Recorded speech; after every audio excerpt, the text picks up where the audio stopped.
at Unity Technologies. I've been in the game industry for 17 years, and I'm here to share a few tips that will hopefully be helpful when navigating your own game career. To start out, though, a little bit about me and where I have been.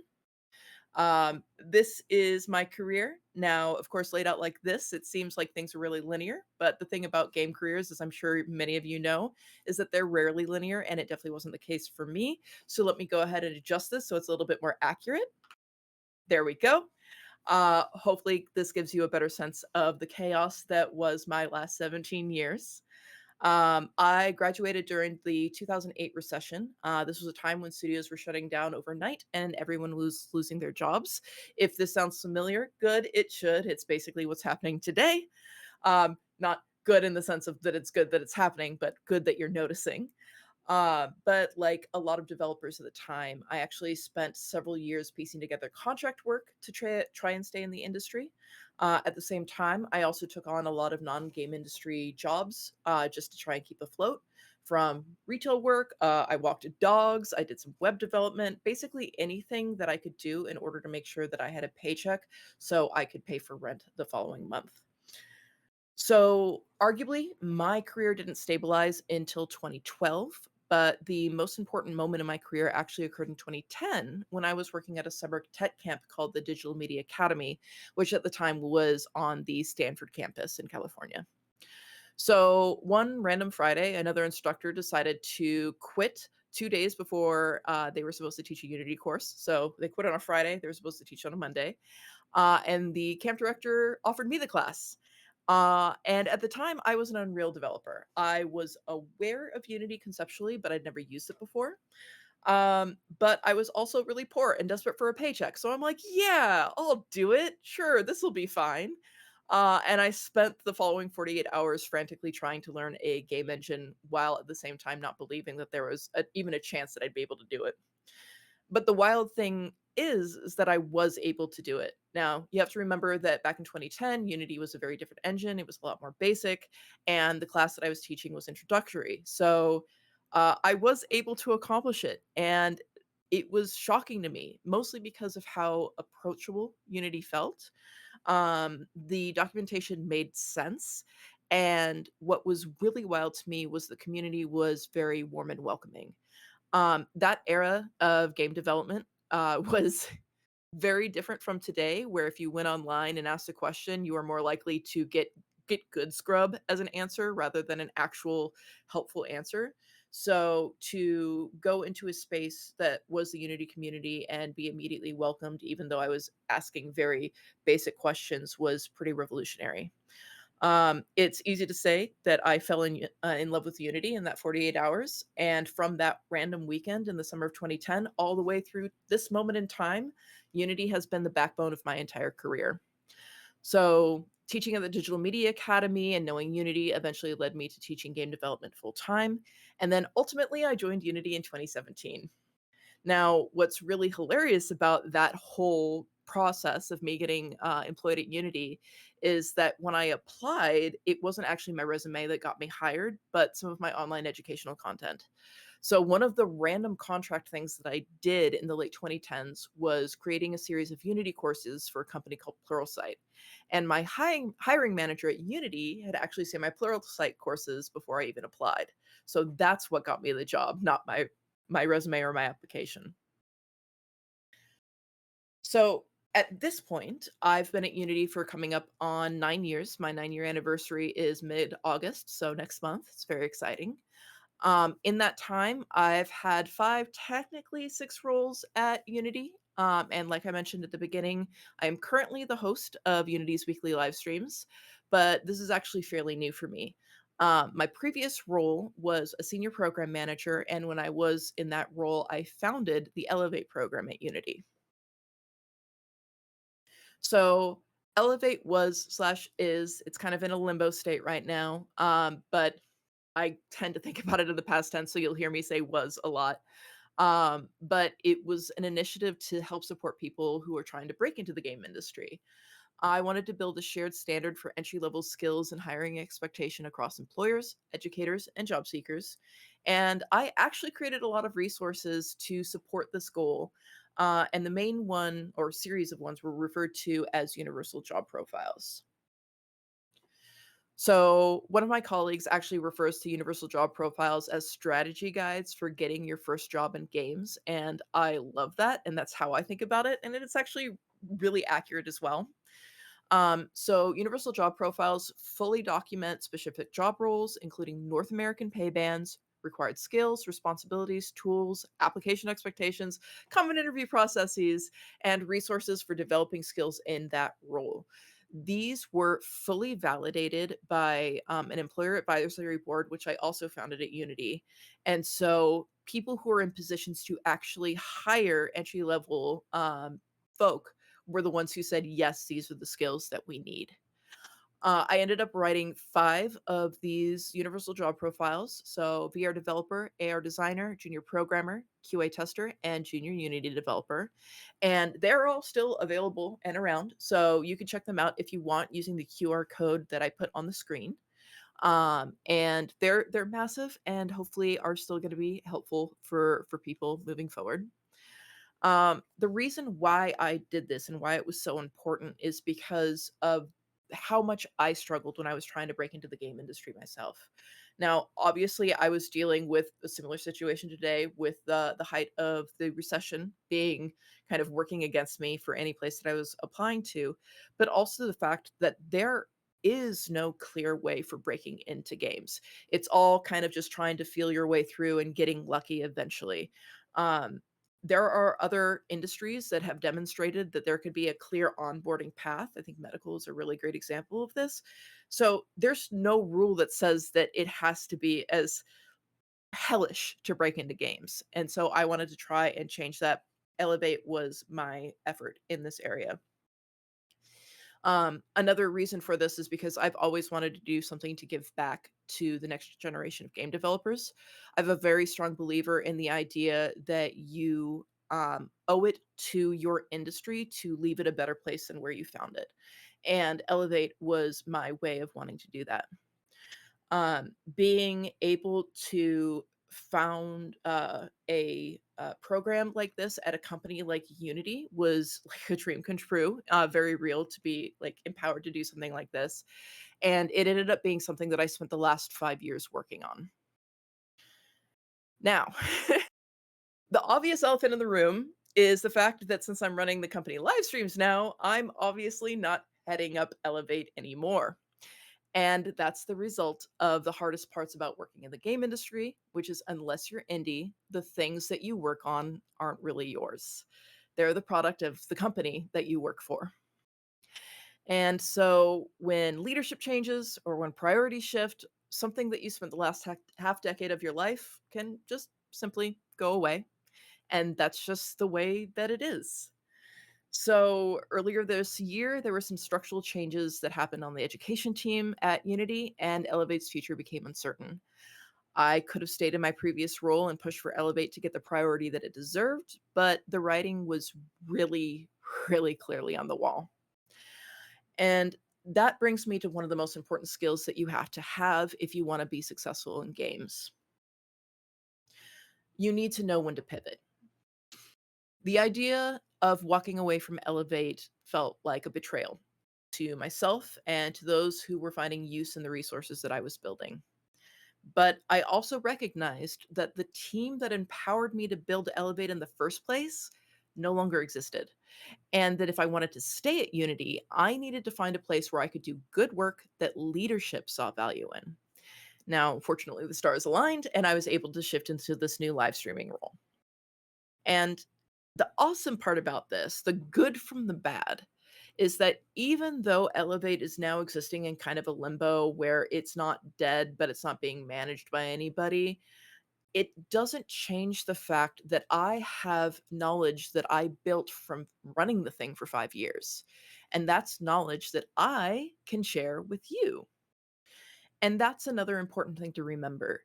Your role may almost certainly will change throughout your career in games, but what you learned in that role will never go away. And that knowledge will be able to continue to serve you for the rest of your professional life. And wherever possible, you should use it to help your fellow devs. So, with that in mind,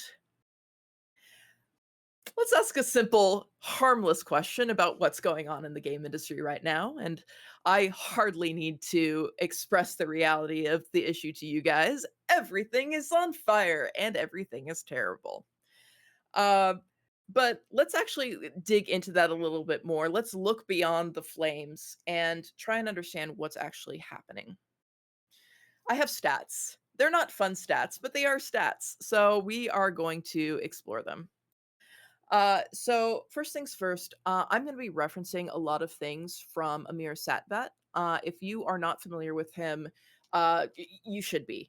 He's very active on LinkedIn. He also has a website, which I'll be pointing to in my resources section at the end of this presentation. But what Amir does is he tracks what's going on in the game industry as far as layoffs, as far as like job availability, and his entire thing is trying to help people get back working in the games industry, whether that's getting into their first job or getting another job after they are laid off. The work he does is incredible. He got an award for it and he deserves many, many more. You'll hear a lot about him in reference as I'm going forward with this. But anyway, from Amir, the projected number of layoffs in the game industry in 2026 is something north of 13,000.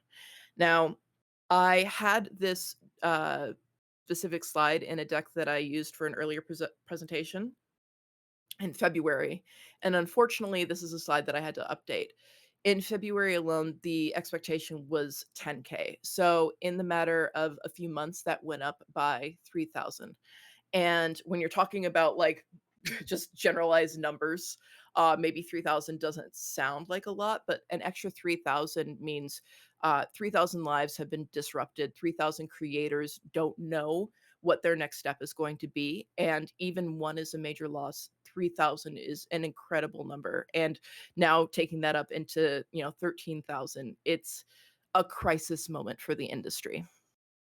According to the State of the Game Industry report that's put out by GDC every year, 1 out of every 4 devs has experienced a layoff in the last 2 years.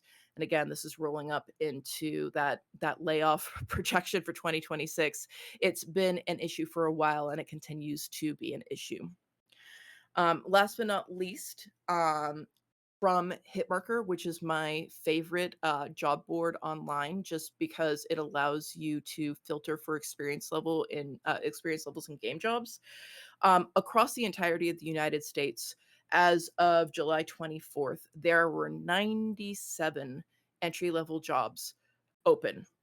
Now, a little bit of a silver lining here is that in February, it was only 21. So it's a little bit better, but not when you think about the fact that we're talking about the entirety of the United States. For every single person that's trying to break into the industry right now at an entry level position, as of Hitmarker's numbers, there are only 97 jobs among however many thousands. So, not great. Things are not going well at the moment. Now, the question is why? Why is this happening? And there are a confluence of reasons. There's a lot of stuff that has been happening and has been building up for years, and it's really feeling like it's starting to come to a head now. So, first and foremost, we are still dealing with the reality that there was a mass overhiring cycle during the COVID pandemic. Everybody was locked up at home, everybody was playing video games. Companies saw a gigantic spike in people playing games and purchasing things and thought, great, this is the new normal. We'll just, accommodate everybody being at home playing games and not accounting for the fact that the pandemic eventually would resolve itself. Not to say that COVID isn't still here, but we're back at work. So we are probably reaching the end of the point where this is a factor. I think that most of the jobs being shed have normalized this back down to where things were before. However, this is still the tail end of something that we need to keep in mind. Of course, next up is corporate greed. This is going to be obviously a factor in an industry as profitable as the game industry. Next, of course, is the specter of AI. Depending on where you fall on your opinion on AI, pro versus anti. If you're pro AI, you've probably heard the figure that 98% of all studios are using AI. If you aren't pro AI, you've probably heard that figure's closer down to 36%. Now, regardless of which side of the AI argument you fall on and which number you have heard, the real takeaway, the middle ground is that AI is changing the game industry in some way. Now, whether or not that is directly impacting layoffs right now, we don't have figures for. However, there's strong evidence that it is a factor. And regardless of whether or not they are immediately AI is immediately contributing to layoffs in this moment, what it is contributing to is uncertainty about the future of the industry. It is causing pressure and stress and fear. And that is obviously going to affect the way that the industry is working in the moment. Next up, of course, is corporate greed. Then there is global economic uncertainty. The most important thing to remember about the game industry is that we are part of the entertainment industry. And whenever there is any kind of global economic upset, entertainment is the first thing that's going to be affected. People are going to be more careful about their money whenever there are economic downturns. And you may have heard that in situations like that, people do start spending money more on like little treats. And that is true. But unfortunately, with the price of games having increased the way they have over the last several years, games are no longer little treats. Starbucks is a little treat. Spending $10 on a ridiculous coffee, that's a little treat. Spending $80 on a game is no longer in that space. So we are going to very strongly feel the effects of any kind of economic upset. And especially since we are a global industry, we are at the mercy of all economic situations across the globe. Next, of course, is corporate greed. And then we also have the issue with mass buyouts and mergers killing competition. The news is filled with things like this happening right now. Microsoft is in a lot of headlines for this reason. Slightly adjacent to this, of course, is the whole EA buyout as well. Mass purchases, mass buyouts kill competition because one of two things will happen. Either all of those studios that are rolled up under a single one will have the ability to kind of erase visibility for other smaller studios. Or the other thing that happens far too often is that these megacorps will buy out these studios and, of course, hold on to them for a little bit and shut them down, which also kills competition. Competition is what makes the industry good, dynamic, makes it great. The lack of competition is what makes us have, part six of the same game over and over again. And we are reaching the point where even gamers aren't interested in having the same game repackaged to them over and over. So that also is contributing to kind of putting a stranglehold on the industry. And then, of course, corporate greed is a major issue and something that we need to be aware of. But while this all sounds awful, I am the bearer of good news. You don't need to panic because this has happened before. I've already mentioned it. I entered the game industry at the height of the 2008 recession.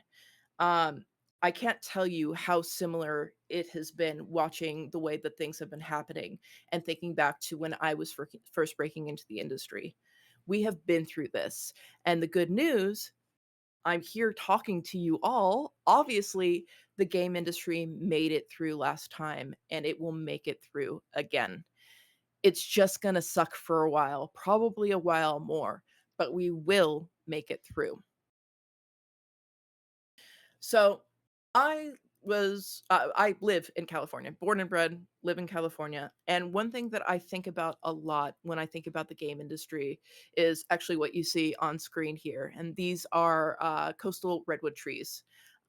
They're a stunning feature in California. Highly recommend going to see them if you haven't before. But the thing about redwood trees is that they don't just have a situation where they just drop a pine cone, it falls in the ground, and then a new tree grows. That's not how that works. Um, You've probably heard, because it's been in the news cycle for a number of years now, that California has a fire season. Now, while the last few years have been arguably worse than is typical, this is actually part of the ecosystem in California. We have annual fire seasons. It's just the way that it works here. And what's Hey, incredible about sorry these if I trees. could interrupt for a sec.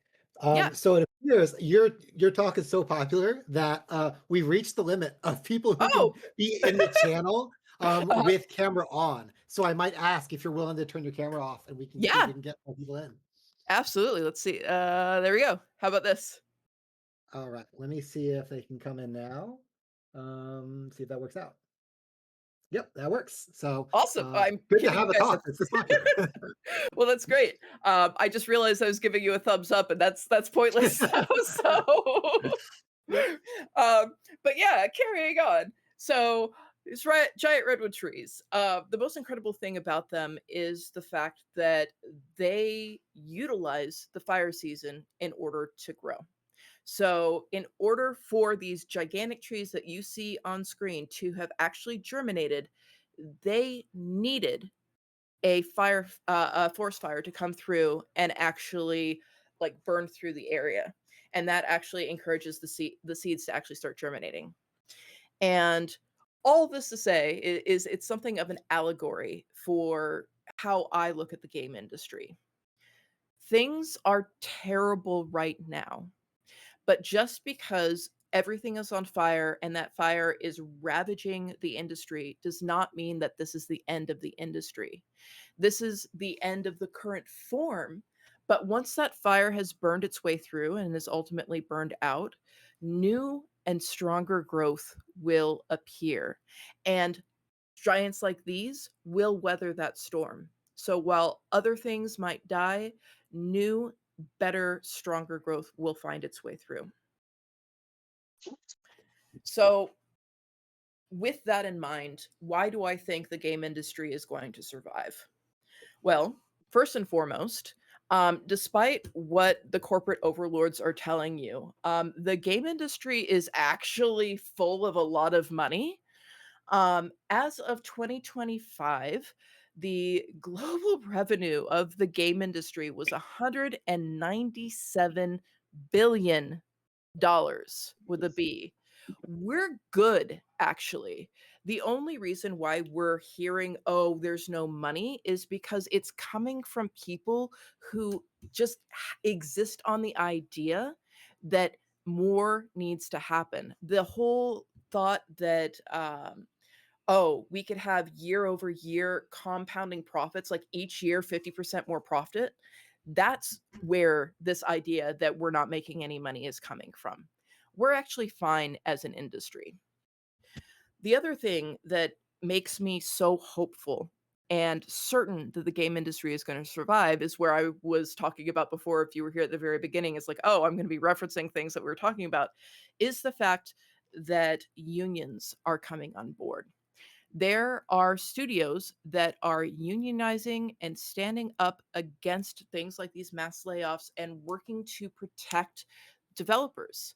And while it's slow going, it is happening. There are studios that are unionizing, and I find that to be so encouraging because ultimately that's what we really need in the industry right now is protection for our developers.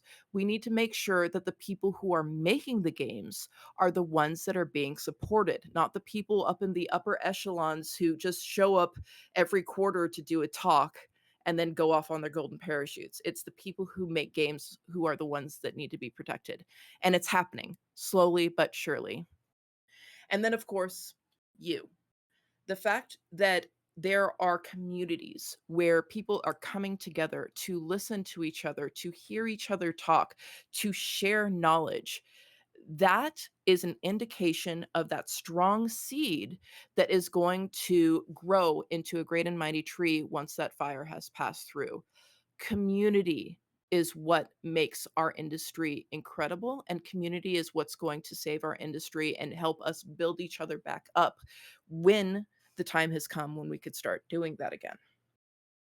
So I guess really the point of this section of my talk is to say it sucks right now. It won't suck forever.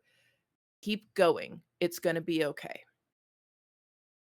So, with that in mind, I do have some tips born from my knowledge of research for Elevate that I want to share with you that are hopefully a little bit unique and different from what you've heard about how to break into the game industry that will help you actually do so when the time is right. Because again, there may not be jobs in this moment, but there will be jobs in the future. And I want you all to be ready to grab them if you need them. So, these are the points I'm going to talk about. So I'm going to just talk about them or mention them very briefly here. First and foremost, under no circumstances should you sell yourself short. This is something that I will mention. This happens a lot. I'm sure you've all experienced it where people will tell you that you deserve less because you're going into a quote unquote fun industry. So, what do you mean you expect a living wage? You're doing something cool. You're making video games all day. That's frankly bullshit. If you are performing a service and a skilled service by the way, because game jobs are extremely skilled jobs, you deserve a living wage. You deserve to feel safe in your role. You deserve health insurance. You deserve all the things that come with having a job. It doesn't matter if your job is cool. It matters that you're doing a job and you should be paid fairly for it and accommodated for it. Next, all of you, I am certain, have many skills, but I'm going to argue that you should choose one that you want to collect a paycheck from. And I will get into that in a moment. You also need to differentiate between job and career and make sure that you always have a job because everything costs money here. Next, mass applying does not work. Do not do it. Oh my goodness. Underline all in caps, flashing lights. Do not mass apply for jobs. I will really dive into this. Next, your job search starts with research. That is the first part of your job. So when you're looking for work, part A of your job is research, part B is working on your portfolio. Which leads me to the next section, which is always be working on your portfolio to the point where practically, not seriously, don't leave, but practically, why are you listening to me right now when you could be working on your portfolio? I know you all have multiple monitors. You could listen to me and work on something on your portfolio right now. And then finally, there is another, as in there are other industries that you could use your game development skills in. And this is a very interesting area if you're interested in getting a job faster. So, let's start with the idea of choosing one skill to collect a paycheck from. You may be under the impression that the best thing that you could do for yourself in the game industry is be multi talented. And my argument is that that is true, but only while you have a job. And here's the reason why. When hiring managers and recruiters are looking for talent to fill a role, they're looking for talent to fill a very specific role. They're looking to fill a square, a box. And if you have the skills that they're looking for, but a ton of other skills as well, they're going to get really confused and be not sure about whether or not they should place you where they're looking. So, as an example, if they're looking for a programmer, and you happen to be a programmer who also has decided to venture into the art world. And so you're a programmer, character artist, and heck, you had to design your own characters. So you're also an illustrator. Wow, good on you. And also, man, you've been working on music since you were a kid. So you're also a composer. So you're a programmer, character artist, illustrator, composer. If somebody's looking to just fill a programmer job, they're going to look at that and be like, this is too much for me. I don't know that this is the right fit and become overwhelmed. So, as challenging as it can be, my suggestion is to pick one skill and focus on that to be what your job hunt is for. It's going to simplify the production of your portfolio, and it's also going to make it easier for recruiters and hiring managers to be able to visualize where to place you immediately. If you're making recruiters and hiring managers' jobs easier by fitting exactly what they need as a candidate, you are going to shine brighter than all the rest because they have to think less to see you in their studio. And that's good.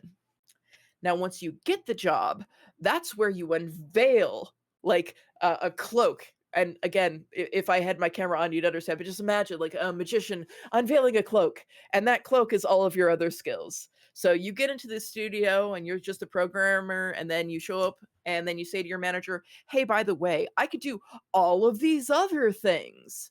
And this is how you're able to start finding your ways up through the next step of your career so you could actually start making career progressions within the studio within different skill sets. But when you're starting out, especially if you're just starting out, like if you're looking for your first job, focus on one skill. Make recruiters and hiring managers' life easier. Next, job versus career, and always be employed. When things are tough, like right now, it's especially true, but it's always the case that you need to separate your identity from what you do for work. Your work is an accessory to who you are, not who you are.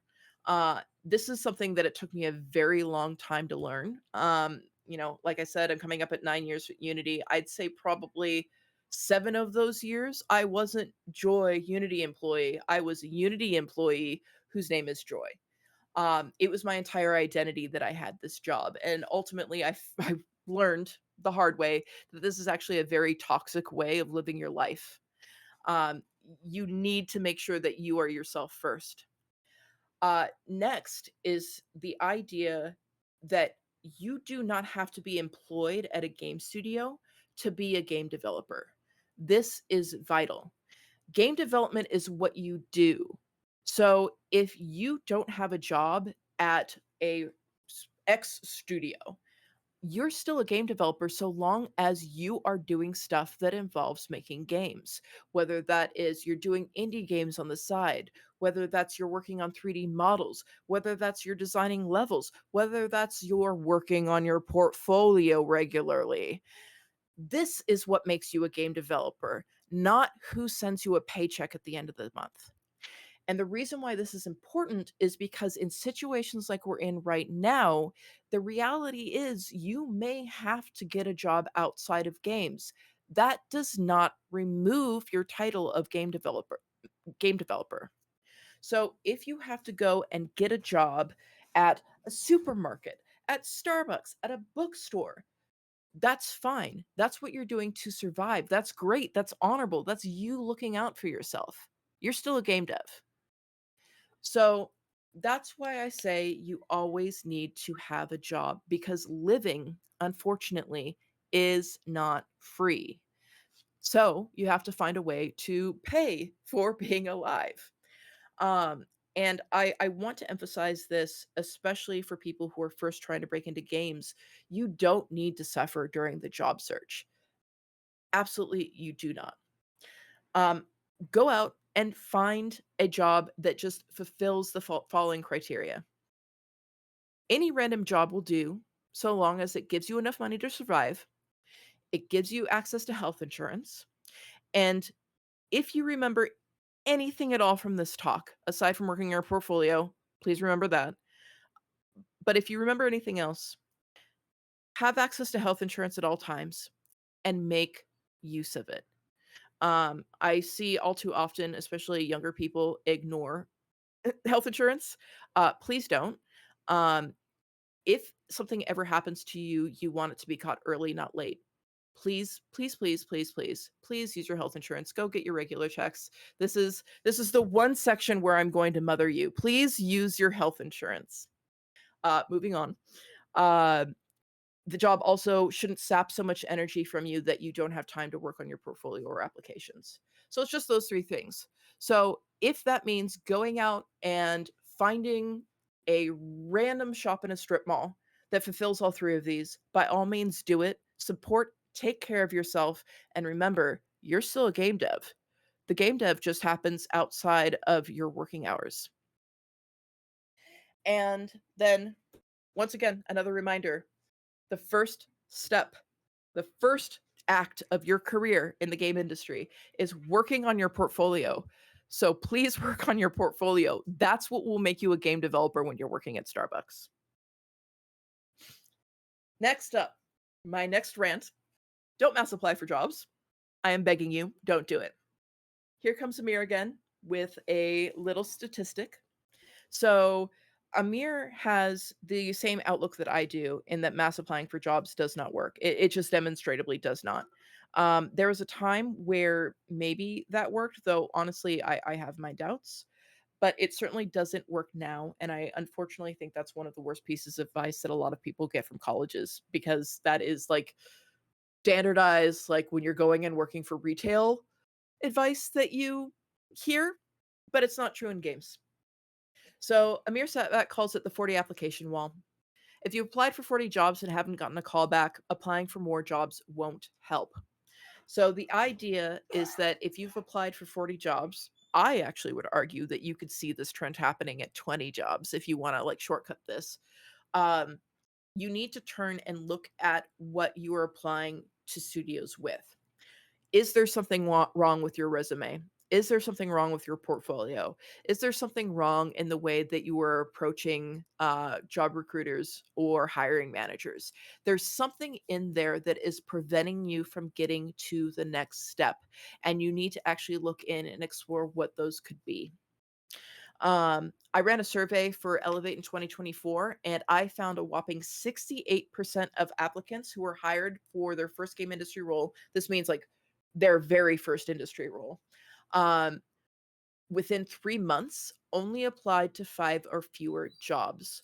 This leads to a very strong indication of what I am proposing to you, which is if you apply only to jobs that you know you are extremely qualified for, you are more likely to get employed faster than applying to any job that even seems vaguely interesting to you, whether or not you actually are qualified for it.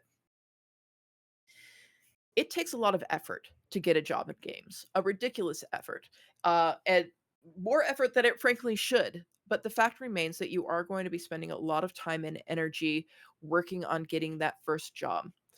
So it's far better to spend your precious time and energy building portfolios, doing deep research, understanding studios, and then applying versus just applying to a lot of jobs, which is why I advocate for stalking companies in the friendly, non illegal sort of way. What I mean by this is the first thing that you need to do is establish your value set when it comes to applying for work. So that means deciding consciously what you want out of your career. Do you want to work remotely? Do you want to work in a hybrid situation? Do you want to be on site? Do you want to work where you are right now, or do you want to move? Are you looking for companies that value work-life balance, or do you not mind crunch? Believe it or not, there are actually people out there who thrive on that. But the point of the matter is that you need to think about these values that you have, and then go seek out companies that match those values. Once you find those companies that fall within the circle of what you want from your career, you can start deeply researching those companies, understand what they do professionally, what is their portfolio of games, and then start building out your own portfolio to match their needs. There is a wide understanding that if you want to be a character artist at Blizzard, you need to have a portfolio full of characters that look like Blizzard characters. My argument is that that's true for every studio. Now, if you are in a mode where you're applying for hundreds of jobs, the idea of tailoring your portfolio to each one is insane. You can't do it. That's a crazy thought. However, if you've done your research, decided on where you want your career to be, and you've identified five companies, then it's a lot more realistic to start building a portfolio that will work for those five companies. And what this ultimately comes down to, as I'm sure you've noticed, is that you aren't creating your portfolio for jobs that are out right now. you are actually creating your portfolio for when the company starts its next or following hiring process, because there are seasons that companies will apply or will open up game jobs for. And when you're researching companies, you'll identify when those hiring cycles happen, and you'll be able to have your portfolio ready for them. So again, it is a ton of work. Make no mistake. But all I'm trying to do is suggest that you front load all of the work, put it ahead, and then apply once it's done. It's literally just flipping over what you may typically be doing, where you're first looking for jobs and then trying to build a portfolio really quick to match it so you could apply. Don't worry about the application process until you've got a really stellar portfolio first. The time's gonna pass either way. It's just a matter of how you wanna spend it. And that brings us to the next piece that I want more people to be aware of, and that's the fact that there are many industries today that are utilizing game development tools. So, more industries than ever are utilizing game dev tools for their interactive experiences. I mentioned a few here. This is not exhaustive, but these are some of my favorites: learning and training, automotive, architecture, engineering, and construction, which is regularly just rolled up into the term AEC, medical, advertising, media and entertainment. Anytime a industry wants someone, whether that be their workers or clients or anybody, they want an interactive element, they are increasingly turning to game development tools. And what's really exciting about this is that they'll call them different things. They'll call them learning modules. They'll call it a visualization experience. But at their core, they're all games. They are building exactly what you're building in the game industry, just with different terms, but they're using the same tools. All the skills that you have are transferable, and not enough people are aware of this, so there are actually still jobs out there. So I really encourage anybody who wants to try getting a job a little bit quicker than the game industry, try exploring these other fields. You'd be surprised. So for learning and training, often this falls under the term edtech. So there are job boards dedicated to edtech. And if you go to them, I think one of them is actually called edtech.com. Don't quote me. Google search edtech. Don't just go typing in random .coms.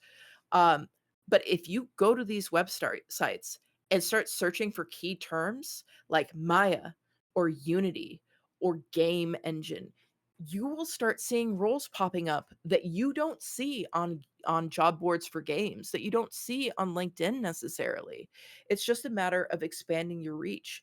But major companies are utilizing game engines. So, for example, um, there are, I think it's Honda that's utilizing um, Unity for its HMI.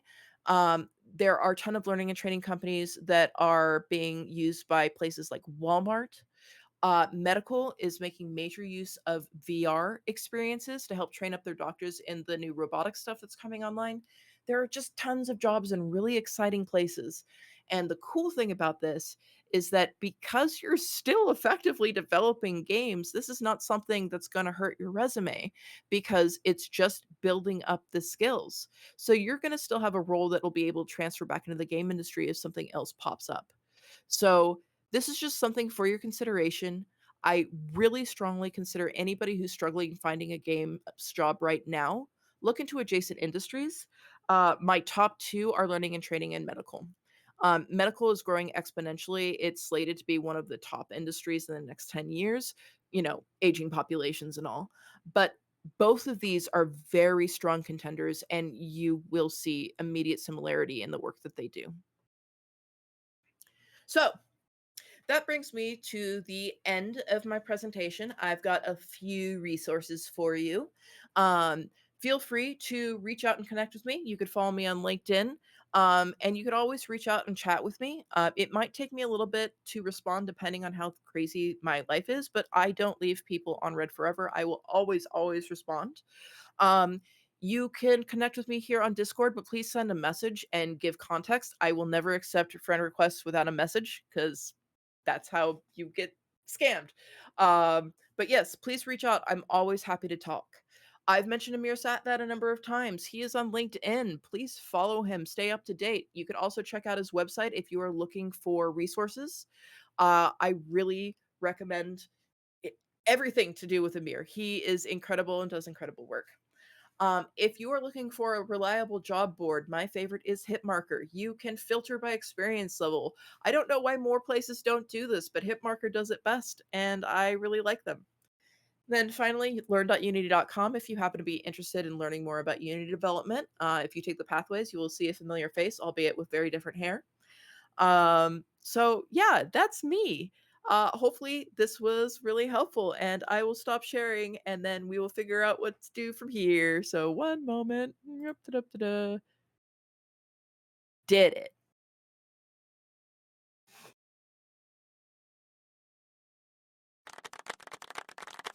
Thank you. Oh wow, there's a chat going on. Sorry guys.